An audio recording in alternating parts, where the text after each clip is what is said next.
Out of 55, the 41 units are in module A and B only. Hana, the 41 units are only in A and B. So you can see the module A and B is very huge here. So it will take easily 1 month to cover both the module. And after that, the C and D will be available, and the C and D will be covered within the period of 1 month. Or I can say between 20 to 25 days, we will be able to cover the C and D module, but the A and B will cover maximum period here, Hana, to cover the syllabus. Now let's start. So we have discussed what are the banker-customer relationship is. Also, we have discussed when the term bank, banker, banking company can be used and when it cannot be used. We have also discussed what is the business of banking. Hana, we have discussed the business of banking. But apart from business of banking, bank perform a certain different types of services also, or various form of businesses are provided by the bank. On the basis of that, we have defined the relationship between a banker and customer in a certain different types. Right. So first of all, let me know what actually is the business of banking. What actually is the business of banking? Let me know. What is the business of banking?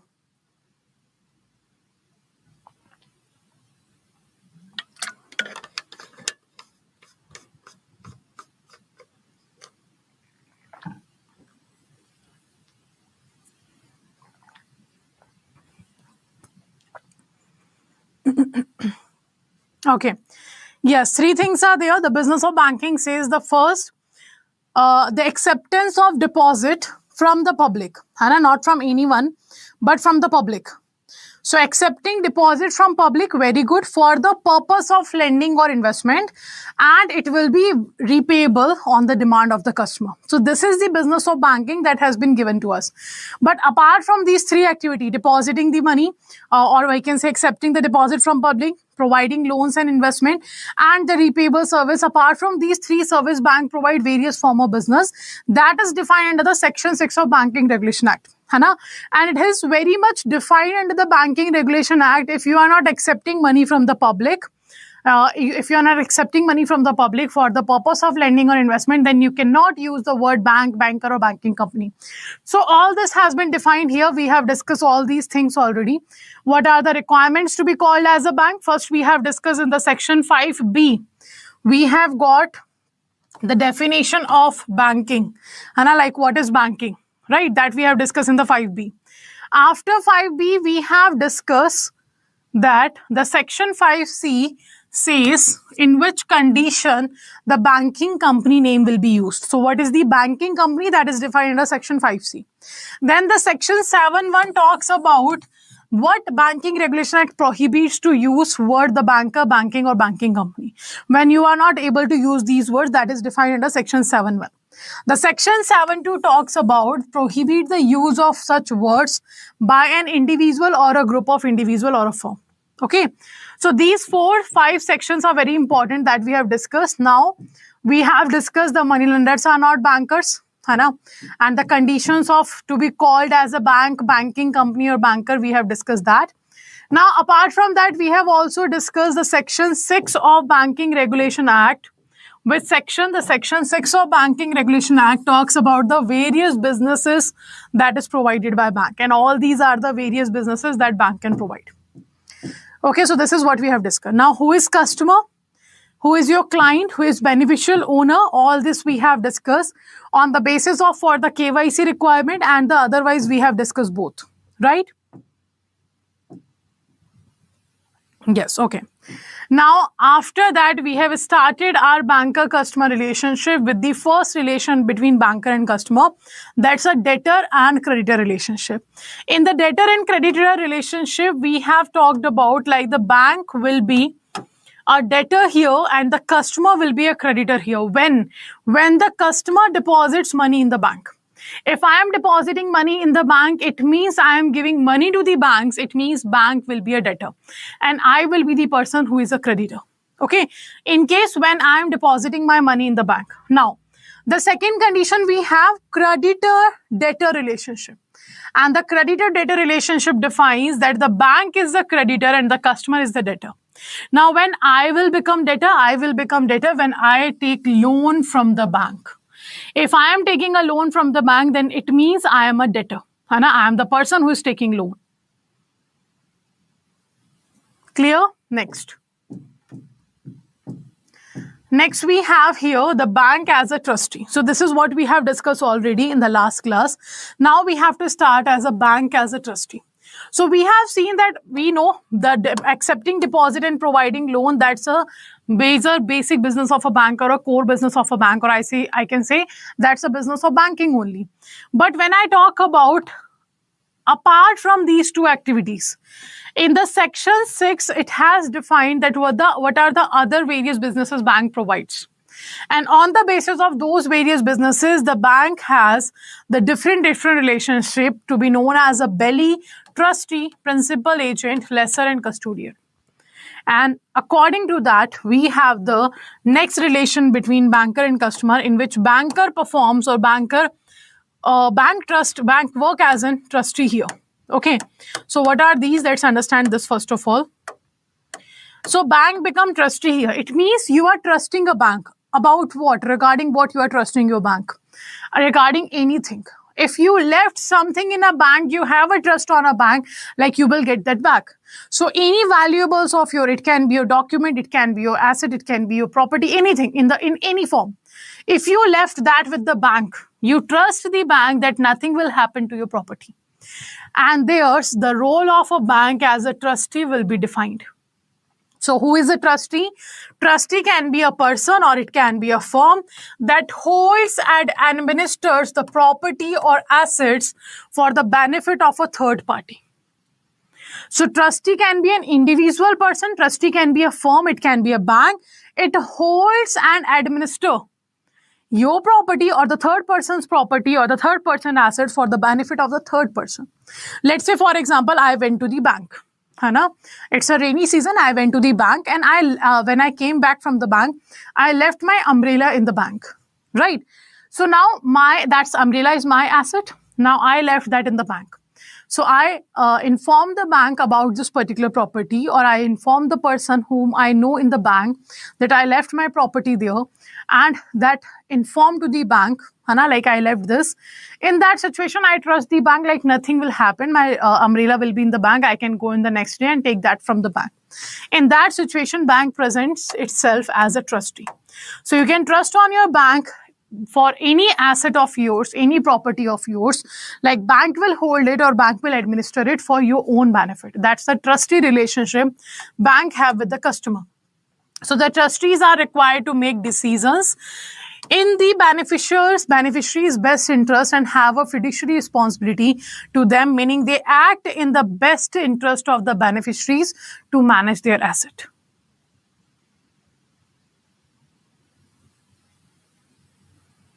Okay, that's what we are talking about. Like trustees, they require to make decisions. For whom? For the beneficiary. Like what will be the best decision for the beneficiary? What will be the best decision for the beneficiary's interest? That you have to take.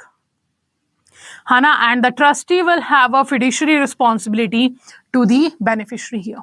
It means the trustee will act in the best interest of the beneficiaries in managing their asset. The bank will act in a best interest to manage my asset that will give me maximum benefit.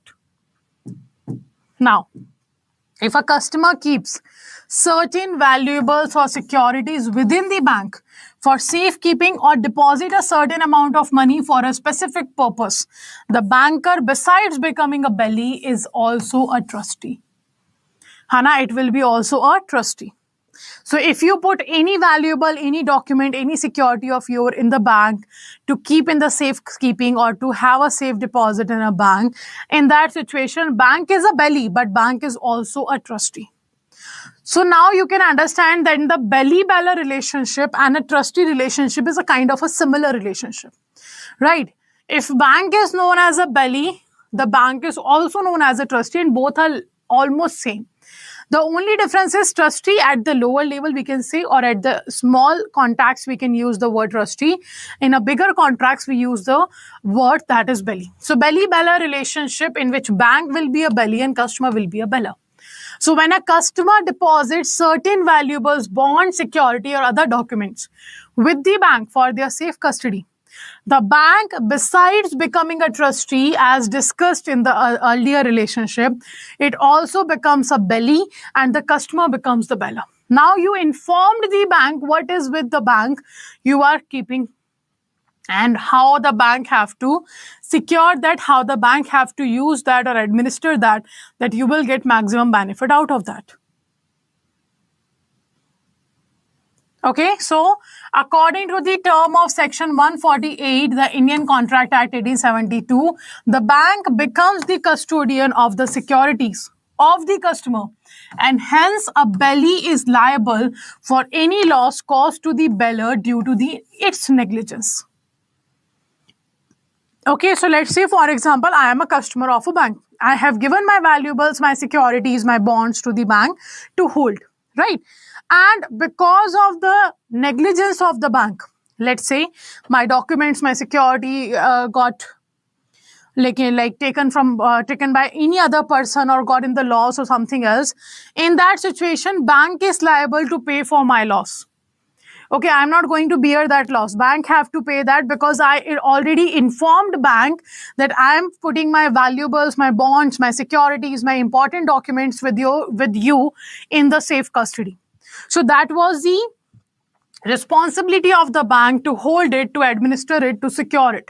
But if because of the negligence of the bank, if something happened, then bank have to pay me the loss. So the finder of the lost goods, section 71 of Indian Contract Act, should return any increase in goods animals to true owners. So under section 164, the finder has to take care of such goods as an ordinary prudent man. So these are the example of belly-beller relationship. Okay, so the both are same. Belly and trustee, they both represent the same job of a bank. Like bank have to hold it, bank have to administer it on the behalf of the third party, right? But the trustee, anybody can act as a trustee who holds or administer your property or asset for your benefit. And the belly, when you put a certain valuables of yours in a bank, which the bank have the responsibility to take care of, that's when the bank will be known as a belly. Clear? Let me know, is it clear?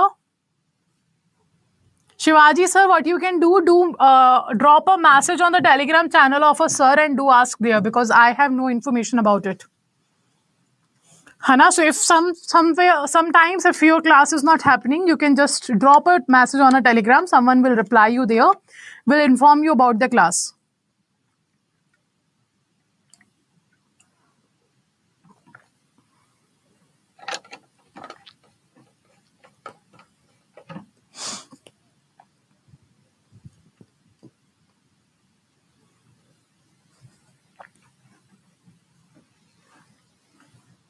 Okay. Last point here is saying that under section 164, like if you have lost something in a bank or somewhere, so the finder means bank finded it, na? So bank is a finder. So bank have to take care of your goods as an ordinary prudence man. Hai, like let's say, for example, you went to the movies or you went to park or somewhere, hai, or you are in your office, you are in your bank and someone left there something.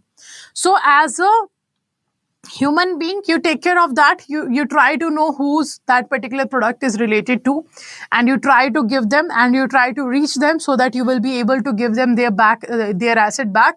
That's what we are talking about here. So whoever is the finder have to take care of the goods until and unless it reach to its owner only. Okay, and that's where the belly-beller relationship between the bank and customer will be seen, where the customer will be a beller and the bank will be a belly, because bank have to take care of the asset. Clear? The last point. Now the next relationship we have, that's an agent-principal relationship. The agent-principal relationship. Here the bank will be the agent and I will be the principal, because I am the customer of a bank and I am ordering a bank to perform certain payment on behalf of me. Let's say, for example, I issued a check to a certain person and I ordered the bank to make the payment of the check on that particular date. Or let's say, for example, I have to pay my insurance premium and I ordered the bank, or I have done the auto debit facility there, in which the premium will be auto debited from my account without, if I remember that or not, it doesn't matter. The amount of my insurance premium will be debited from my account and it will be paid to the insurance company. Now in this situation, the bank will become my agent. I am the principal. So I am giving an order to the bank to perform a certain service on behalf of me. That's where the banks become the agent and I will be the principal. So you can see bank is agent and the customer is principal. Now here, according to section 182 Indian Contract Act 1872, a principal is a person who delegates authority to another person, namely the agent. Delegate means you transfer. I am transferring my responsibility to the certain person.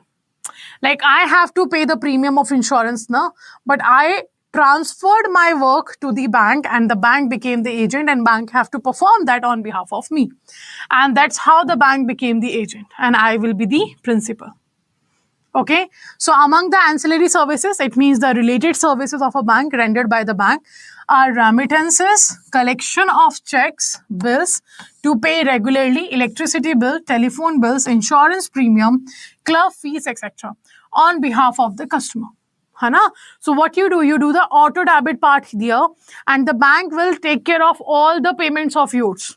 Whether it is your check payment, your bill payment, your electricity, telephone, any bill it is. In that situation, bank will pay on behalf of you. In these cases, the bank acts as an agent, his principal being the customer. Clear? Here, the principal will be the customer of a bank.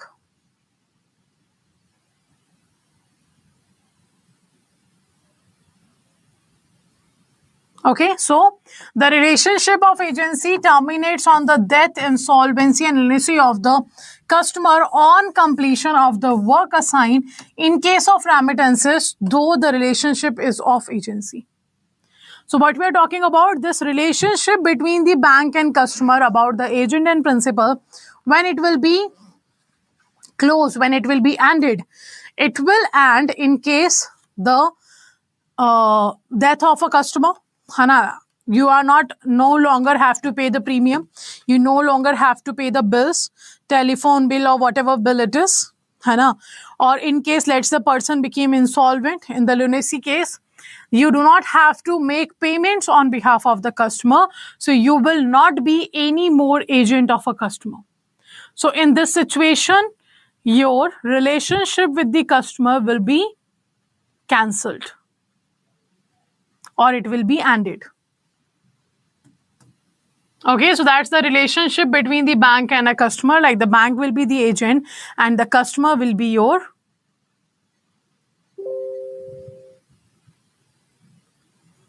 principal. Sorry. Clear? Let me know. Till now everything is clear.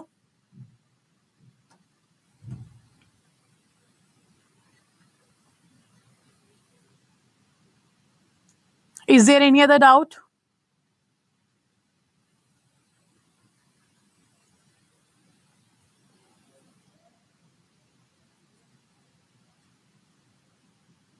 Okay, next.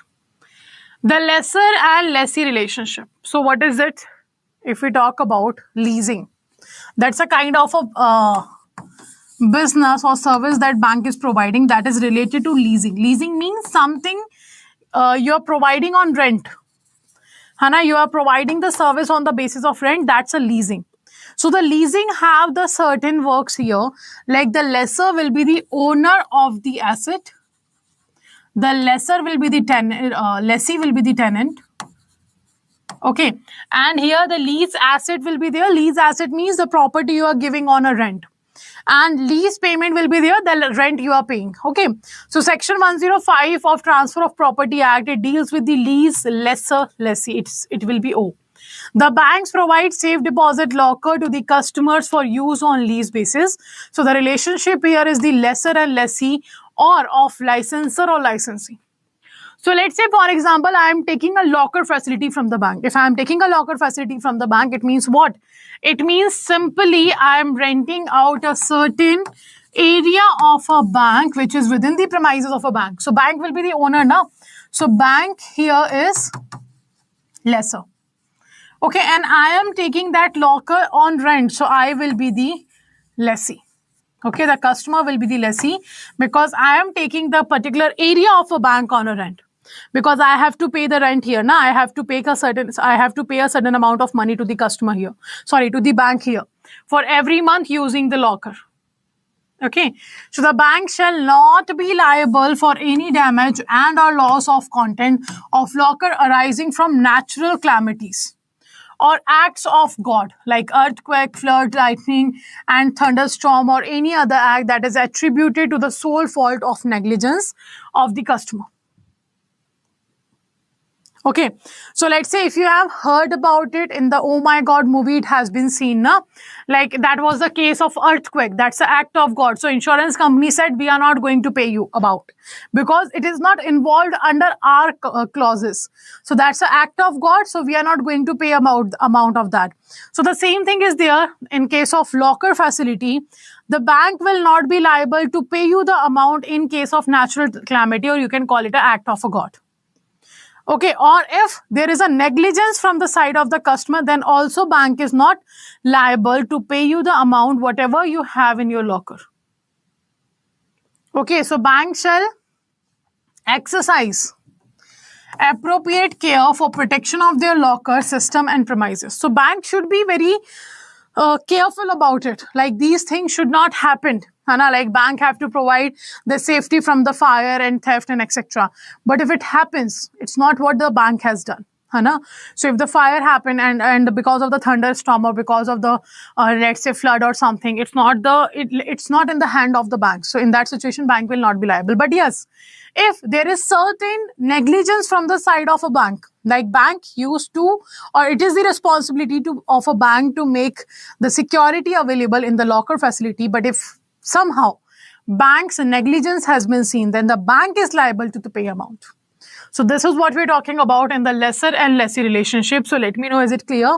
So do remember, in the general sense, if you talk about the lessor means the owner and the lessee means the tenant. Like let's say, for example, I am not living in my hometown. So I am living in Gurgaon. So I have okay. So I'm living in Gurgaon. So I have taken a certain flat on a rent in which I am living. So I will be the lessee. Hana, I am the tenant here. And the landlord will be the owner. That's a lessor. Clear? So that's what the lessor-lessee relationship is.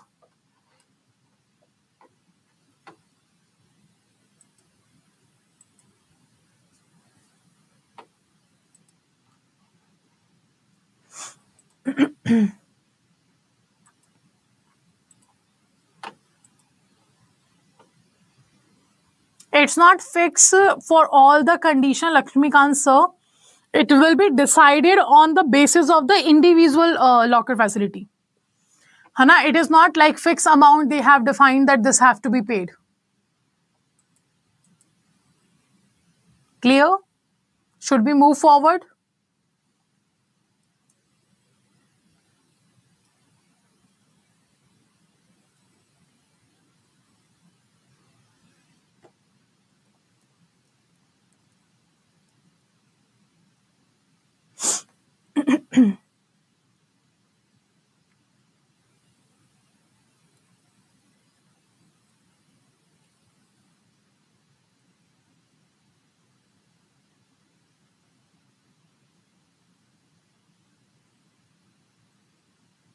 Okay. Now, right. Now, the next type of relationship between a banker and customer is indemnifier and indemnified. So, what are these? Let's understand. Indemnified. So, what are these? Let's understand.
The session is okay now. Let me know. Is audio and video both okay now?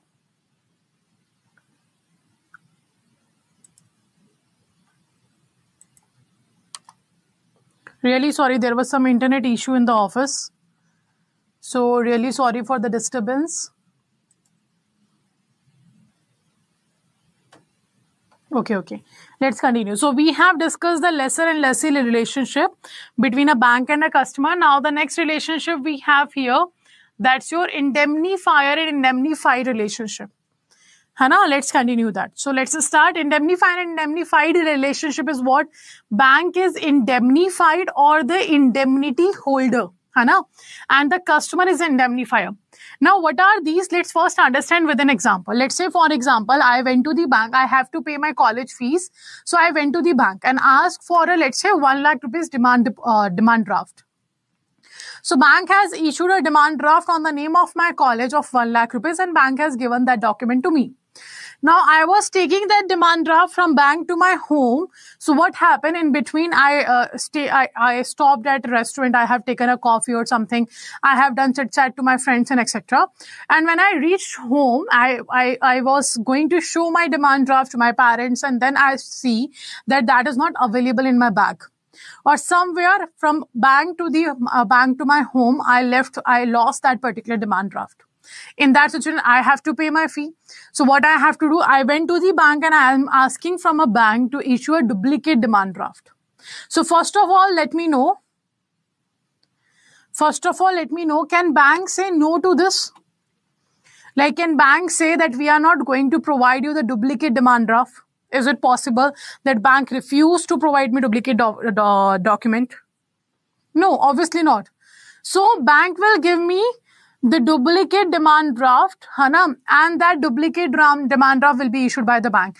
But in the case of issuing a duplicate demand draft, bank have to face, bank have to face a loss, because what if that particular duplicate demand draft have been taken by some person and that person went to the payment for the fee of the college. Let's say one of my friend have taken that and he or she went to pay their college fee by using that particular demand draft. In that situation, the amount from the bank will be deducted 2 times. So what happens now? The bank needs a security here. The banks need to be secure here from the loss that can arise by issuing you a duplicate demand draft.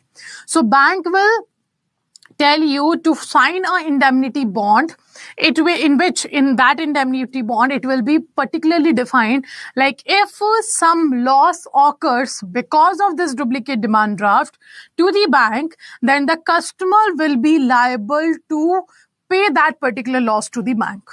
Okay, and the customer will sign that indemnity bond, and after that, bank will issue a duplicate demand draft. And this is how the relationship between a bank and customer will be raised of indemnifier and indemnified. So customer is the indemnifier, because I am giving security to the bank. I am promising the bank if some loss happens, I will be there to pay your loss. And the bank will be indemnified, or bank will be indemnity holder who holds a bond which will be used to take the money from the customer in case of any loss occurs in the bank. Right? So see here, a contract which one party promises to save the other from the loss caused to him by the conduct of promisor himself or the conduct of any other person is a contract of indemnity. In this section, which is defined as section 124 of Indian Contract Act 1872. Achha, do remember these sections also, these sections can be asked in the paper. So do remember in which particular act, in which particular section, the particular term has been defined. So that's what we're talking about. What is this particular contract actually is, in which one party is promising the another party, like if certain loss happens, I will be there, I will bear the loss. That's what the indemnity bond is. Now in banking, such relationship occurs in transaction of issue of duplicate demand draft. Your duplicate fixed deposit receipt, like I have had a fixed deposit in a bank of 10 lakh rupees. So bank will give me what? Bank will give me a piece of paper which will define that I have given a 10 lakh rupees FD to the bank for the 10 years period. And that paper will be a proof of that particular FD. But I misplaced that paper. So in this situation also, bank will give me a duplicate fixed deposit receipt. So in that situation, this relationship will be created. So in these cases, the person availing the facility will compensate the other for any loss arising from the wrong or excess payment. Clear? Like the payment has been done 2 times. I have done the payment and the person who have taken my DD, he also done the payment. So in that situation, bank have to be secure, and that's why bank will tell the customer to sign an indemnity bond, and after that bank will provide the duplicate document to you. Clear? So bank will be the indemnified or the indemnity holder, and the customer will be the person who indemnified to the bank.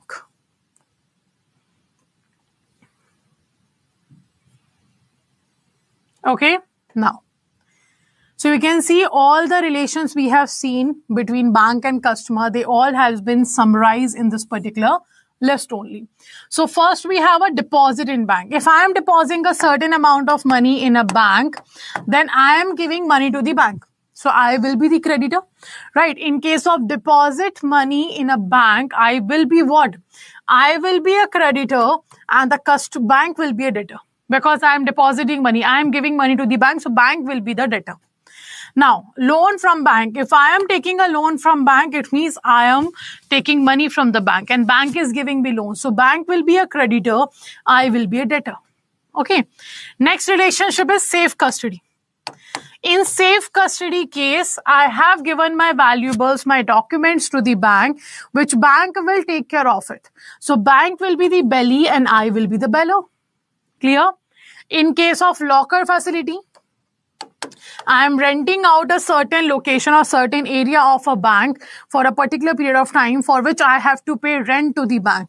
In that situation, bank is the owner of that particular area, so bank will be the lessor and I will be the lessee. It means the tenant who is paying the rent to use that particular area, right? Now, collection of check. Sorry. Collection of check on behalf of me, bank is doing the collection of check. Like I ordered the bank to perform this activity. So bank will be my agent and I will be a principal. Clear? Now, purchase of a draft. If I am purchasing a draft, the purchase of a draft, it means again, I have given money to the bank now to issue a draft. So I will be the creditor and the bank will be a debtor. Because I have given money to the bank to issue a demand draft. So I will be what? I will be your creditor and bank will be a debtor, right? Now, payee of draft. In case of payee of draft, payee means the receiver, the person who is receiving the money of a draft. So here I will be the beneficiary because I am receiving a payment of the draft and bank will be a trustee. Now, why bank will be a trustee? Because let's say, for example, Mr. A has issued a demand draft. He has taken a demand draft from the bank. So Mr. A purchased a demand draft from a bank. So Mr. A is what? Mr. A is a creditor. And the bank is a debtor here. In case of what? In case of purchase of DD by Mr. A. So Mr. A has given money to the bank and then the bank will be a debtor and the customer will be a creditor. So Mr. A is a creditor. Now Mr. A has told to the bank to issue a demand draft on my name. So let's say the payee of the demand draft is me. Payee of the demand draft is me, that is Amanjot. Clear? So I will be the beneficiary. So now I trust the bank. I have given the demand draft to the bank because I trust the bank. Bank will give me the money. So I will be the beneficiary and the bank will be a trustee here. Okay, who is going to take care of my demand draft here? Now, pledge. Acha, what is security? If I am taking a loan from a bank, let's say for example, if I am taking a loan from the bank, I have to provide a collateral. Collateral is simply a security you are providing to the bank to take a loan from the bank. Like in case in future, if you are not repaying the loan of a bank, bank will use that security, bank will use that collateral and collect its money from the customer. So collateral is a security. It's a security, or I can say, okay. So that we can say that collateral is simply a security. So we have pledge. We have hypothecation. and we have mortgage. These are the three basic type of securities. Now let me know what is the difference between these three. Pledge, hypothecation and mortgage. What is the difference between these three?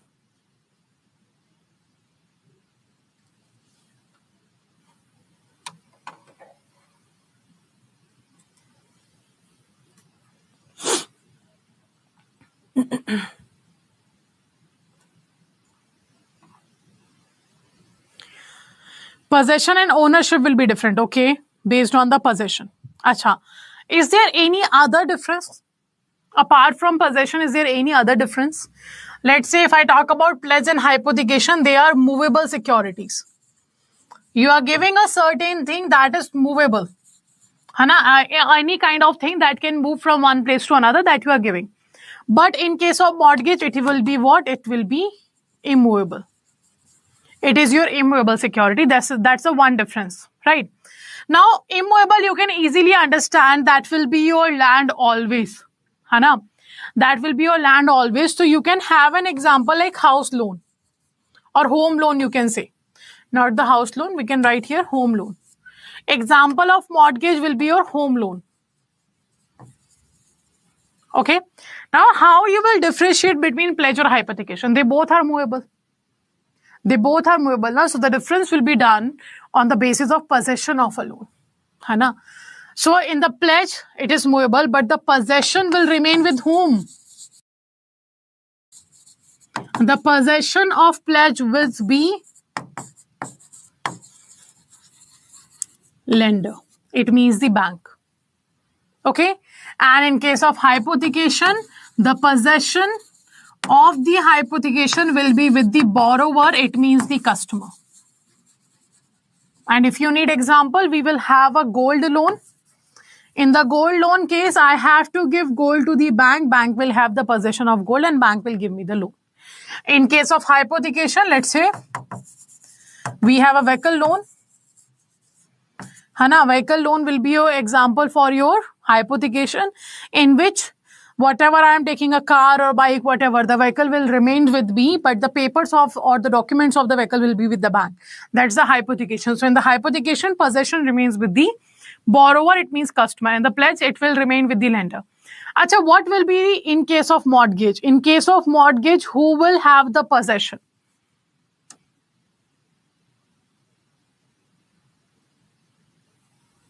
Let me know. In mortgage, who will have the possession? Pledge possession with us. No. In pledge, the possession will always remain with the lender like a gold loan. Do remember this. Possession in mortgage, possession will be with borrower, bank, customer, borrower. Everyone is giving different answers. In case of mortgage, possession usually remains with borrower. Usually means why I use this term. Why I use this term, that is usually. It means maximum number of times. Usually means maximum number of times it remains with the borrower. But in certain cases, it can go to the lender also. It can go to the bank also. So that's why I use the term usually. Maximum number of times it remains with the borrower, but in some cases it can go to the bank also.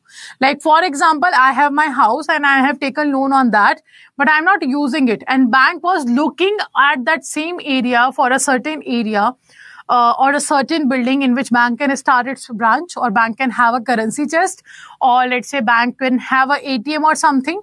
So bank want a certain place there to rent out in the same area, and I'm not using that particular property. So what can I do? I can give the possession to the bank of that particular property, and because with the rent amount I can pay my installment to the bank, and in that situation it can remain with the lender also. That's the mortgage condition. Clear? So this is how the three types of mortgages we have. So in case of pledge, what happens? Bank is giving loan to the customer by taking a certain security. By taking a certain security here. So the bank will be a pledgee and the customer will be a pledger. Pledger means you are taking an oath. Like if I am not able to repay your loan in the future, I am giving this security to you. You can repay, you can take your loan back by using this particular security or by selling this particular security. That's why the customer will be a pledger. Okay. In case of mortgage, the same thing is bank will be a mortgagee and the customer will be a mortgager. In case of hypothecation, it is same. The bank will be a hypothecatee and the customer will be a hypothecator. So these are the three categories of or the types of your collaterals. Clear? Let me know pledge, mortgage and hypothecation is clear to all of you. Yes or no? Answer quickly.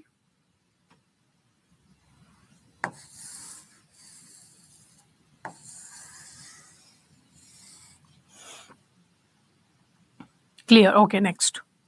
Next, we have here standing instructions, sale, purchase of security on behalf of customer.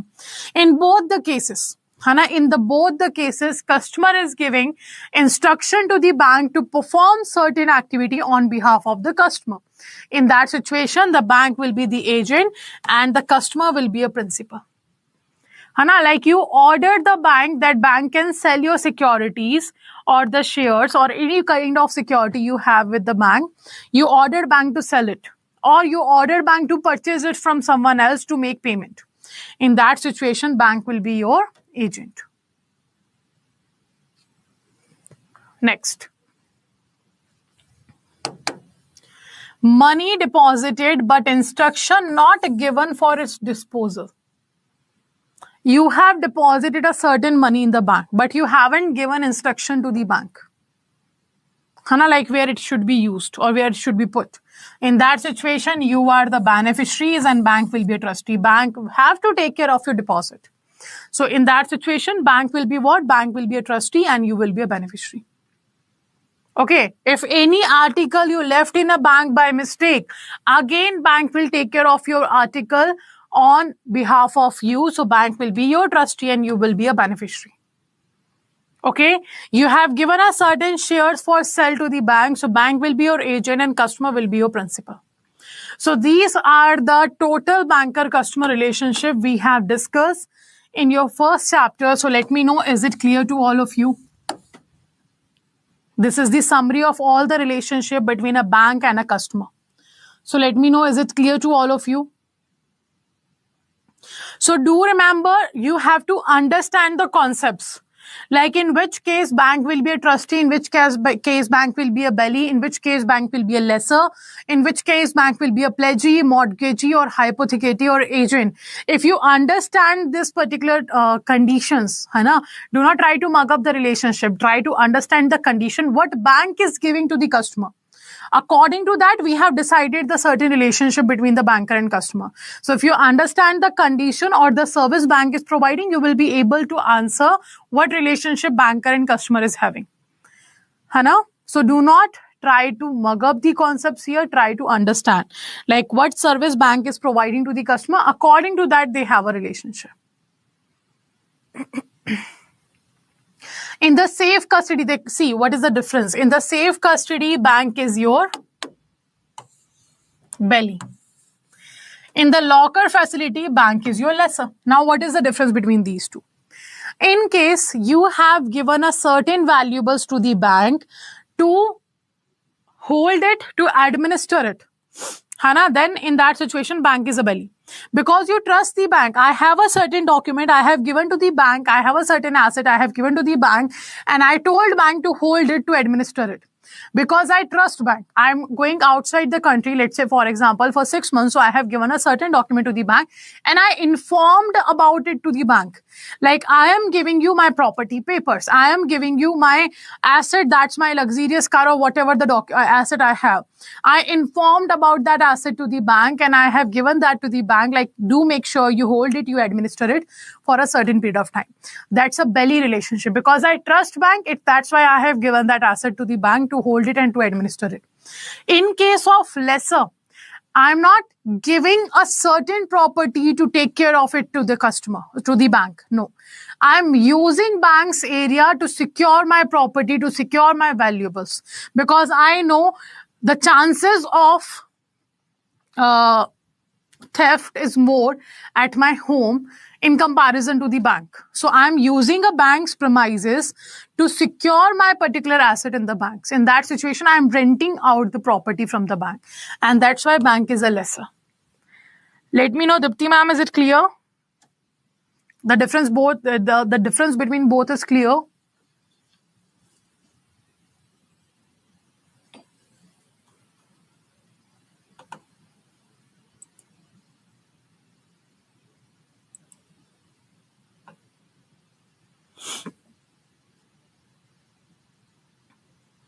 Okay, clear. Chalo, let's move forward. So these are the total banker-customer relationship we have to understand. Now, the different types of deposits we have. Achha, before understanding the different types of deposits, I want to ask you, what is the difference between banks' assets and liabilities? So every business will have a certain asset, every business will have a certain liabilities. We know that. Hana? So let me know, what is the difference between assets and liabilities of a bank? In case of mortgage, why it is usually with customer? Because Nayak sir, I have told you here, in case of mortgage, you are giving immovable property. Immovable property always be your land. It can be your farmhouse, it can be your go down, it can be your house you are living in. So that maximum number of times you have ownership on that. And bank will only have the papers of that particular property of yours, because you are living in that. Now you are running your business in that. Let's say, for example, if the farmhouse is there, go down is there. So you have just given the papers to the bank, but you are using that property in maximum number of cases. But somehow, let's say you are not using that property and bank is looking for a certain location, so you can rent it out the same property to the bank. In that situation, possession will also go with the bank. And that's why I use the word usually here. I hope it is clear, Nayak sir. Assets means loan, advances, liability. Very good. That's very good. In case of assets, assets means something that belongs to the bank. And it is your loan and advances. So whenever bank gives loan and advances to the customer, that's the asset of a bank. Right? Now, the liability of a bank is the public deposit. Whatever customer deposits in the bank, that's the liability of a bank, because whenever customer will ask, bank have to pay for it. Hana, bank have to give that deposit to the bank. So in case of assets, if I talk about, there are two types of assets. The first we have is standard asset. Right? And the second we have non-performing asset. A standard asset and non-performing asset, these are the two types of assets. Now, if I talk about the deposits, there are two types of deposits also. First, we have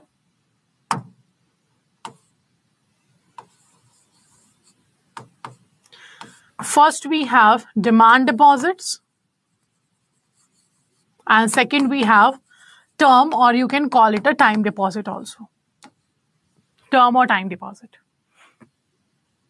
Clear? Now, we are not going to talk about the asset here. Assets are of two types, standard and non-performing, that we are going to discuss in the NPA wala chapter. Here we are going to talk about the liabilities. So liabilities are of two types, that is demand and time. So demand deposit means a kind of accounts in which bank is getting the deposit from the side of the customer, but this account will be operated on the basis of the demand of the customer. What does it mean? It means simply that whenever a customer wants, he or she can deposit the money, or whenever a customer wants, he or she can withdraw their money. That's what the demand deposit means. Like these accounts will go according to the customer's demands. So that's the CASA, current account and savings account.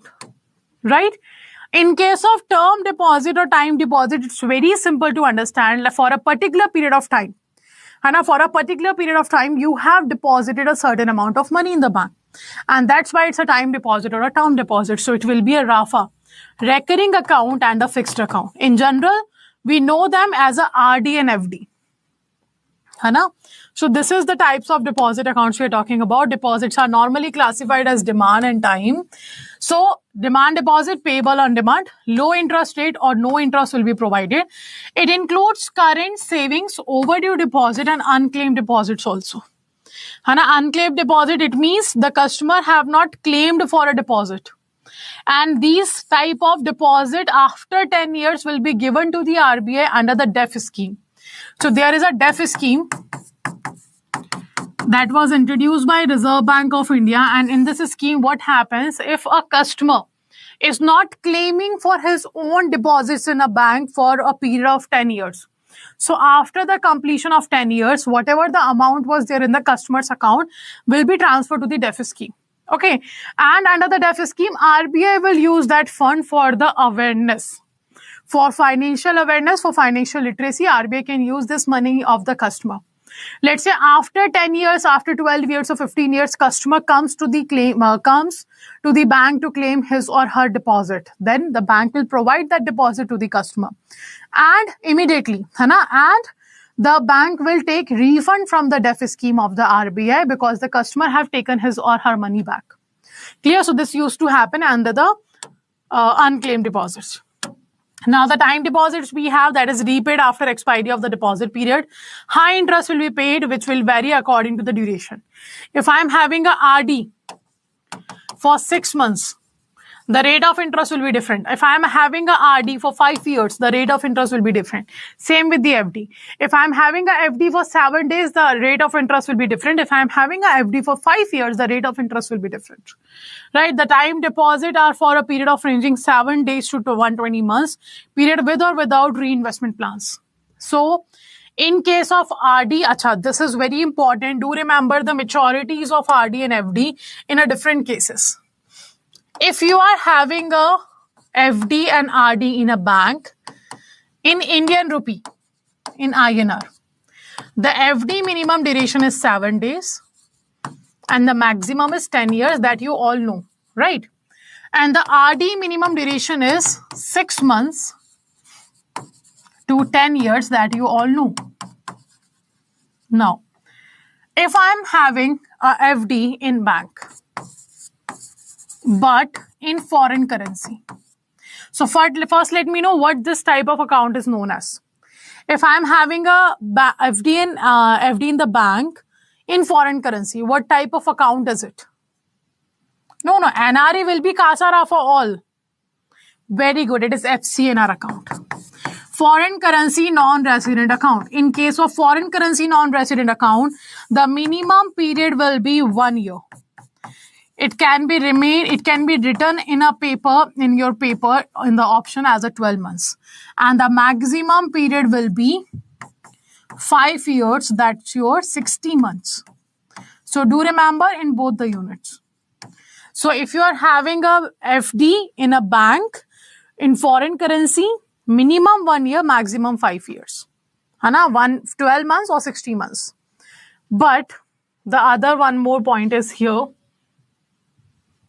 If you are having FD in non-banking financial companies, what will be the minimum? What will be the maximum duration? In NBFC, you are having FD because we have NBFC deposit also. RBI has allowed to the NBFCs to accept deposit from the customer, but under a certain scheme or arrangement only. So what will be the duration? 1 year to 5 years, 6 months to 2 years, no, minimum 1, okay, very good. Minimum is 1 year, again the 12 months, and the maximum we have 5 years, it means 60 months. Okay, so the same amount will be there, same duration will be there. So do remember these 3 durations, that is very important. In all the cases, you should know the minimum and maximum duration. So this is the types of deposit we have discussed. Now, a certain point about demand deposit. First, demand deposit are classified into current and savings account. Current deposits, the deposits in current account are working fund of business or enterprises or fluctuates widely and are not paid any interest. No interest will be paid in the current account, right? And you use your business here for business purpose. Unlimited transactions will be allowed. In the current account, minimum deposit is mandatory. You have to maintain a minimum deposit. No interest will be paid. Apart from that, here you will maintain this account for unlimited number of transactions. No limit on the